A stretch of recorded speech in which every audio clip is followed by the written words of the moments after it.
É um prazer estar com você, tendo a chance de falar sobre o Evangelho, sobre a revelação de Deus aos homens. O Evangelho é Jesus, ele é a Boa Nova. A palavra grega Evangelium significa Boa Nova. Jesus é a Boa Nova. É que nos nasceu Deus conosco, Deus para nós, Deus em nós, Deus acessível, a ponto de Jesus dizer: quem me vê a mim, vê o Pai.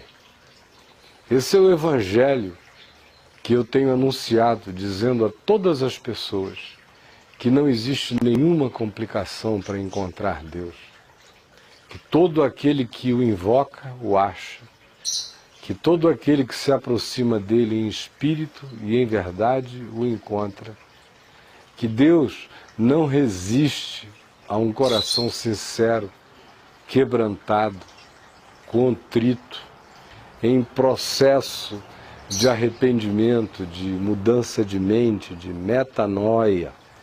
Ele favorece com graça.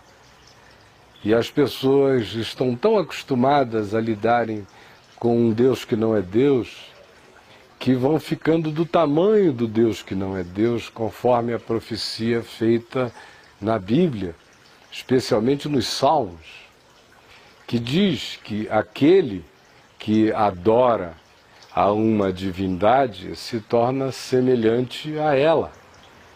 De modo que quando os cristãos adoram a um Jesus que não é o Jesus do Evangelho, adoram a Deus que não tem nada a ver com o Deus que em Jesus se revelou como amor, graça, misericórdia, perdão, justiça, verdade, e que diz que a nossa vida diante dele acontece num estado de flagrante permanente. Quando os cristãos, mesmo usando o nome de Jesus e o nome de Deus, emprestam e conferem a Jesus e a Deus o que Deus não é, o que Jesus não é, o que o Evangelho não é, eles se tornam exatamente do tamanho daquilo que eles adoram.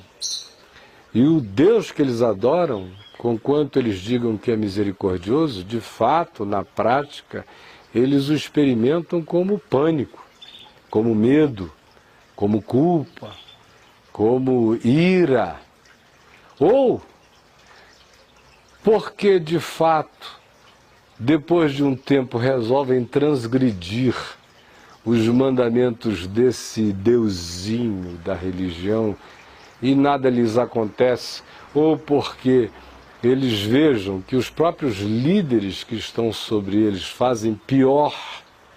Aí eles vão se tornando acomodados e cínicos, o que se desenvolve, tanto no ambiente do cristianismo e da igreja, como em qualquer outro ambiente onde o mesmo fenômeno se estabeleça, é um estado de cinismo.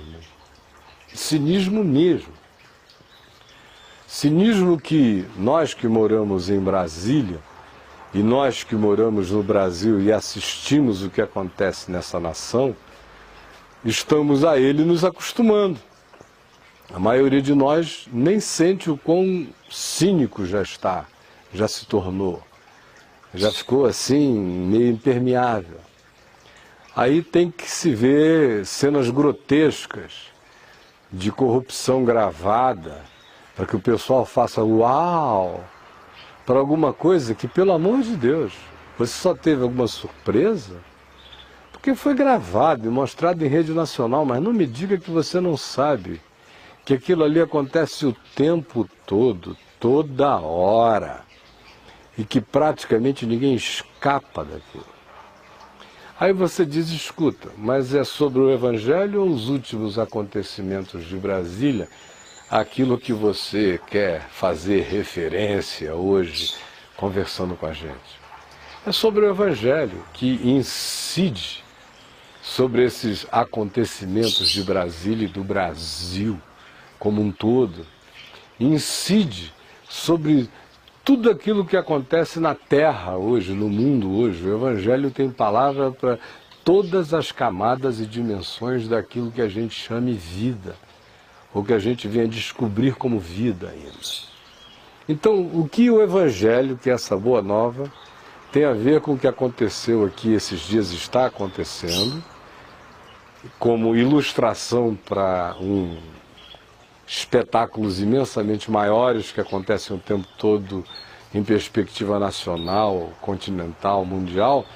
O que é que você quer dizer? Pergunta então você a mim. O que eu quero dizer é que o que nós temos visto acontecer diante dos nossos olhos cumpre duplamente profecias das Escrituras, do Novo Testamento em especial. E hoje, muito particularmente, eu quero mostrar a você como Paulo diz que nos últimos dias os tempos seriam exatamente como esses tempos que nós estamos vivendo.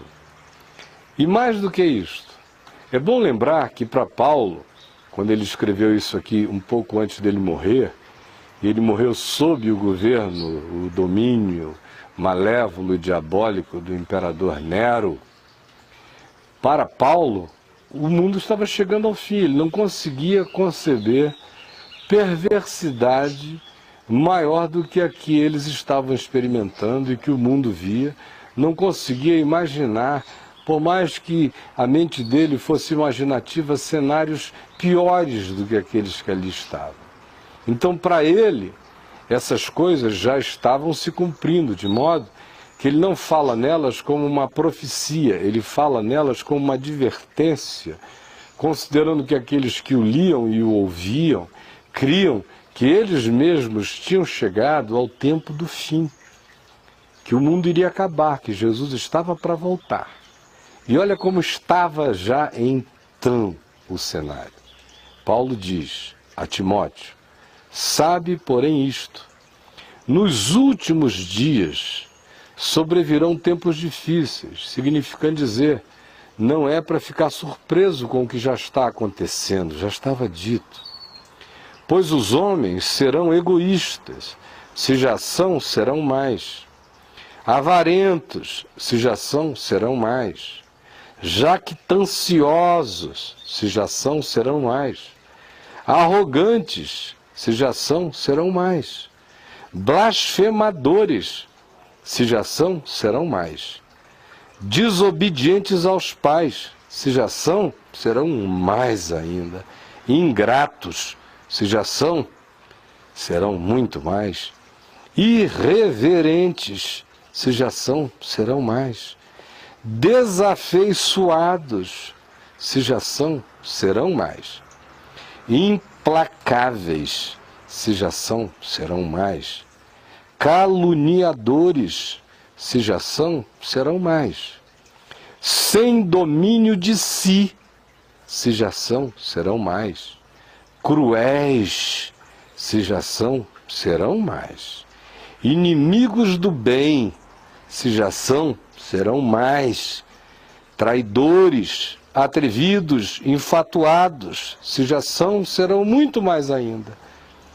Antes amigos dos prazeres do que amigos de Deus, se já são, serão muito mais. Tendo aparência, forma, cara de piedade, sendo religiosos, é o que ele está dizendo. Apesar disso tudo, negando a Deus, entretanto, o poder, porque não se submetem à sua palavra. De fato, eles são a antítese do Evangelho, o oposto do Evangelho, mas nem por causa disso deixam de ter forma de piedade. E Paulo diz a Timóteo: foge também destes.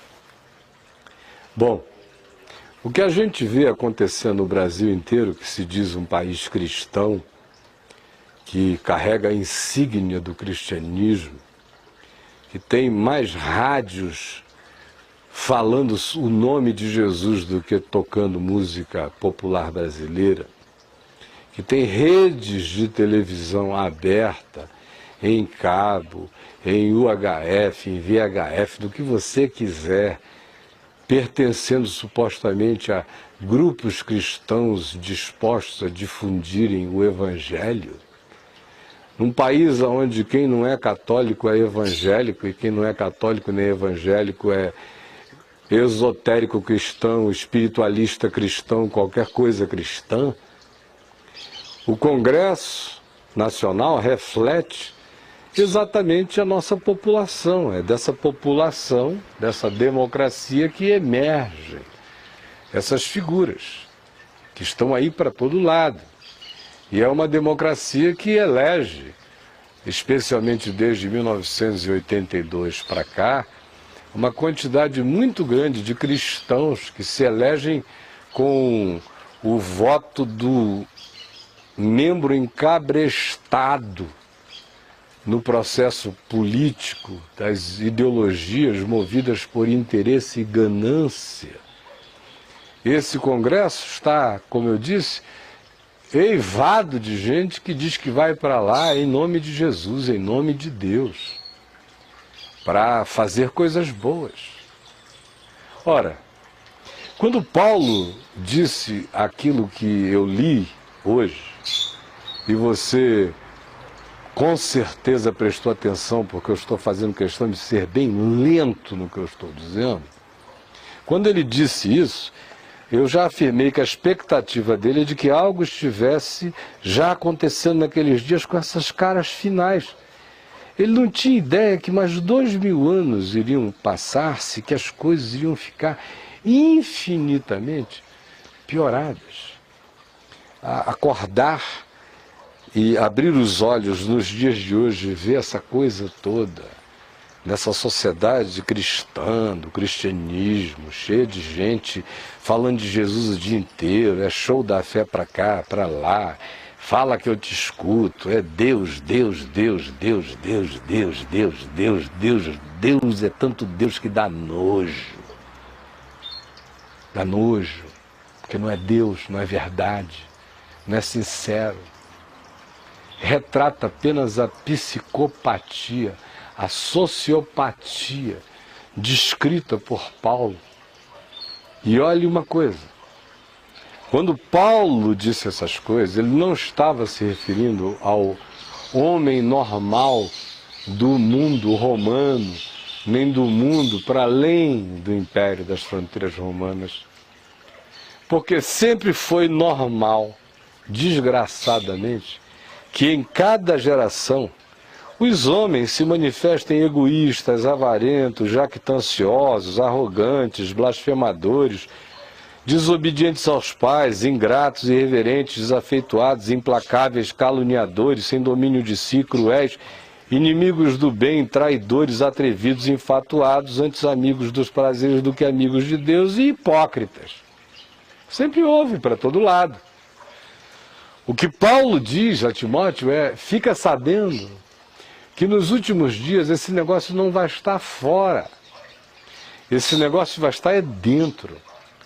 Essa é uma carta de Paulo para um discípulo a quem ele incumbira de manter o evangelho intacto, fazer todo o possível para que o evangelho não fosse falsificado. Já pela quantidade imensa de estelionatos do evangelho que havia naqueles dias. Então Paulo diz a Timóteo: guarda o bom depósito da fé, guarda isso com carinho, presta atenção como foi que eu fiz, que eu ensinei, que eu preguei, que eu anunciei e que eu vivi. Imita isso, passa adiante, não deixe o evangelho ser relativizado por essa loucura que está sendo feita já em nome de Jesus em volta de nós, Timóteo. E fica sabendo isso. Está ficando feio, mas vai ficar horrível. Vai ficar pior. Porque tudo aquilo que de horroroso existe do lado de fora vai existir pioradamente do lado de dentro. Entre aqueles que se dizem gente da fé, gente da igreja, gente que baba o nome de Deus aonde vai, saliva o nome de Jesus aonde chega, apesar de ter uma linguinha cortada no meio. Então, chega Paulo e diz a Timóteo: olha, Do lado de fora, vai ficar um horror cada vez pior, mas não leve susto ao discernir e ao saber que os homens ficarão assim do lado de dentro. O contexto inteiro está falando de igreja, de vasos para honra, de vasos para desonra. Está falando de gente que era de Deus e foi se pervertendo no caminho, que começou bem e se arruinou. E aí, de repente, ele diz, mas fique sabendo isso, vai ficar pior. E aí ele ilustra, dizendo que essas pessoas já estavam vivas ali entre eles, seduzindo mulheres para todo lado e manifestando uma ganância sórdida, querendo usar o nome de Jesus para pegar dinheiro das pessoas. E que dentro delas o espírito que estava era esse. Eram uns ateus piedosos, ateus religiosos apenas.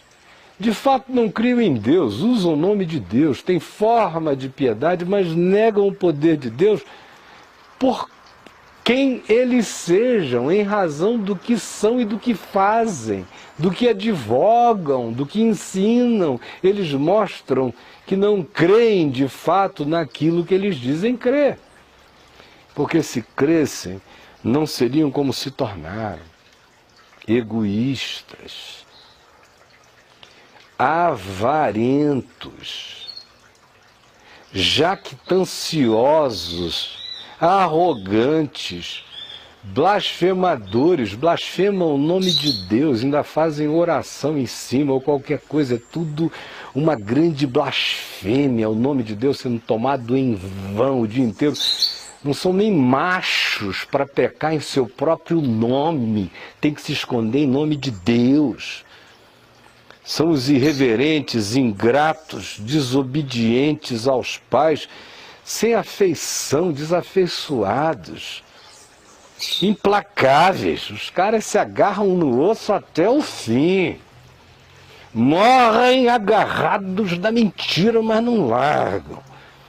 E é uma troca de calúnias para lá, para cá, tudo gente surtada, sem domínio de si, são cruéis, vingativos, inimigos do bem. Por que um cara se elege para fazer tanta maldade? É porque é inimigo do bem.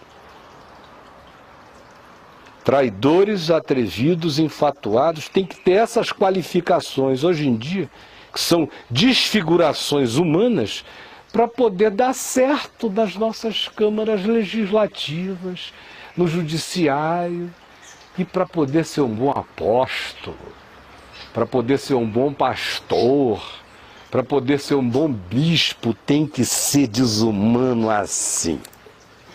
Aí vai todo mundo atrás. E Paulo diz, no entanto, a quem quer ser discípulo de Jesus, foge desses, porque eles estão em estado sociopático. De fato, o que nós temos de nós são hordas e hordas de psicopatas, de gente sem afeição. Uma das marcas da psicopatia ou da sociopatia é a desafeição, é a falta de amor, que é fruto do egoísmo, que produz a avareza, que produz essa volúpia incontrolável, que gera essas arrogâncias poderosas. É tudo encadeado e é tudo óbvio. Só não enxerga quem não quer. Que quanto mais Deus sem Deus as pessoas confessam, mais endiabradas elas ficam. Quanto mais elas brincam de religião, de Jesus, confessam esse nome, fazem essas orações, fazem essas barganhas, trocam respostas de oração supostamente por dinheiro, pensando que Deus é mamon. Quanto mais elas fazem assim, mais avarentas elas ficam, mais a cara dessas divindades que elas chamam de Deus e de Jesus, elas se tornam. Mas a cara desses líderes que elas dizem que são os homens de Deus, elas ficam mais desumanas e sociopáticas elas se tornam. Não é à toa que a gente olha em volta e vê que o número de psicopatas só aumenta. Psicopata não tem que sair virando serial killer.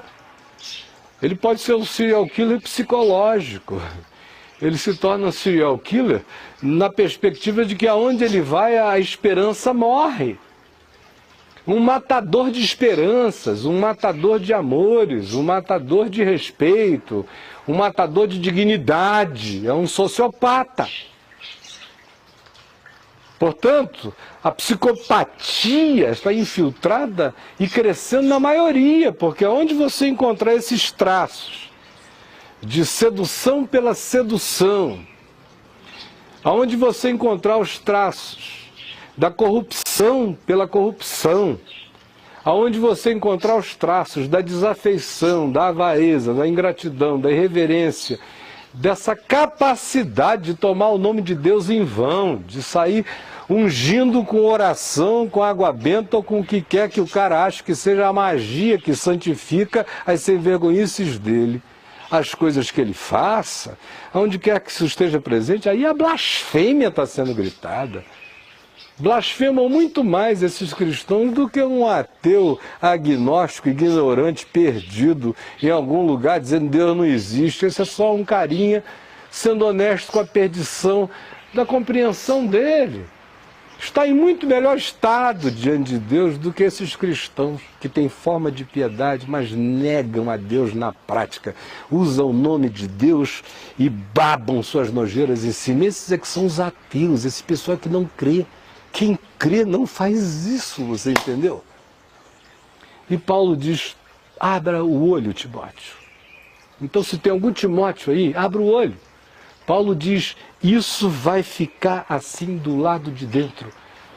Cada carinha para quem você disser a paz do Senhor, fica com suspeição de que pode ser que o sujeito tenha virado um egoísta, avarento, jactancioso, arrogante, blasfemador, desobediente, ingrato, desafeiçoado, implacável, caluniador, sem domínio de si, cruel, inimigo do bem, traidor dos irmãos, atrevido, infatuado, amigo dos prazeres, nenhuma amizade com Deus, tem cara de piedade, mas nega o poder de Deus todo dia, e esse negócio vai estar dentro. São esses caras, como diz o apóstolo Judas, irmão de Tiago, irmão de Jesus, estariam assentados nas nossas mesas de fraternidade.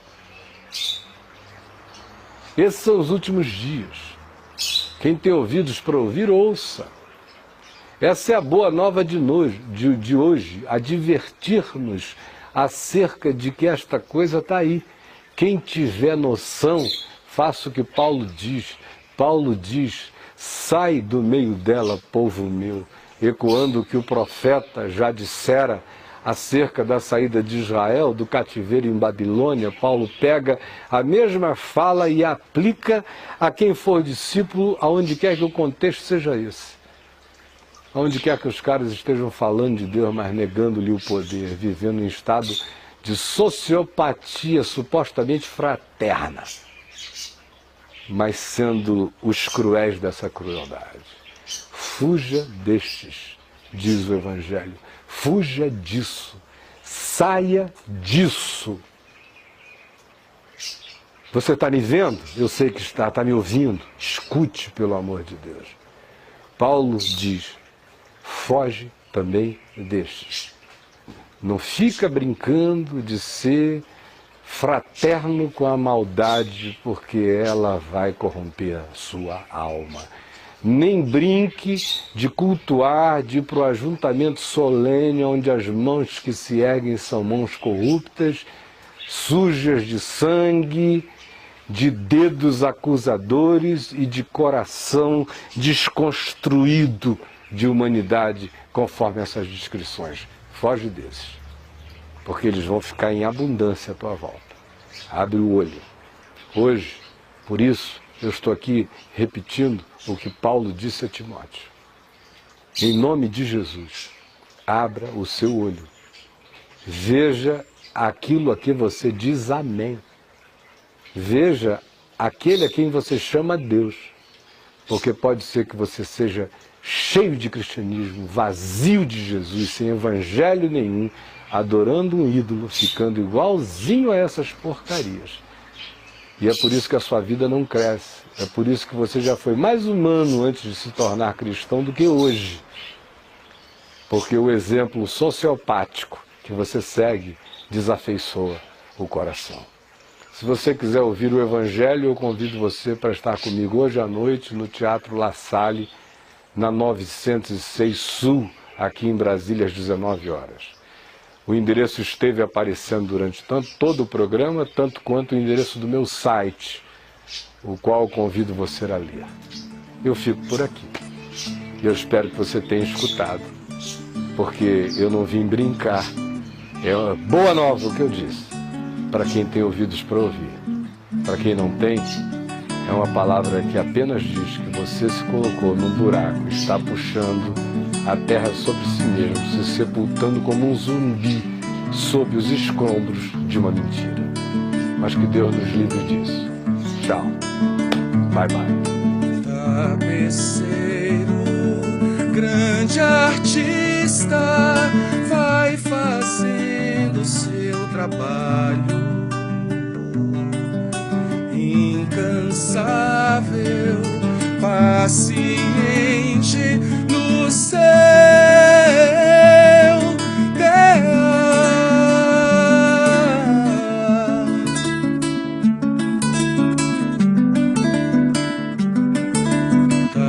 tapeceiro, não se engana, sabe o fim desde o começo.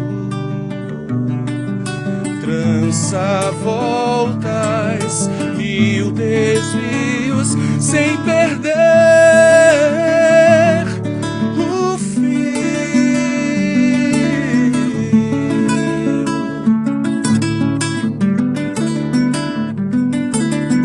Minha vida é obra de tapeçaria, tecida de cores alegres e vivas, que fazem contraste no meio das cores nubladas e tristes. Se você olha do avesso, nem imagina o desfecho. No fim das contas, tudo se explica, tudo se encaixa, tudo coopera pro meu bem. Quando se vê pelo lado certo, muda-se logo a expressão do rosto, obra de arte, pra honra e glória do tapeceiro. Minha vida é obra de tapeçaria, tecida de cores alegres e vivas, que fazem contraste no meio das cores nubladas e tristes. Se você olha do avesso, nem imagina o desfecho. No fim das contas, tudo se explica, tudo se encaixa, tudo coopera pro meu bem. Quando se vê pelo lado certo, muda-se logo a expressão do rosto, obra de arte, pra honra e glória do tapeceiro.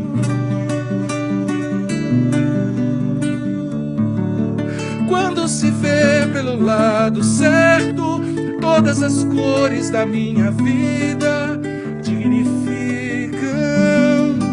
a Jesus Cristo, o tapeceiro.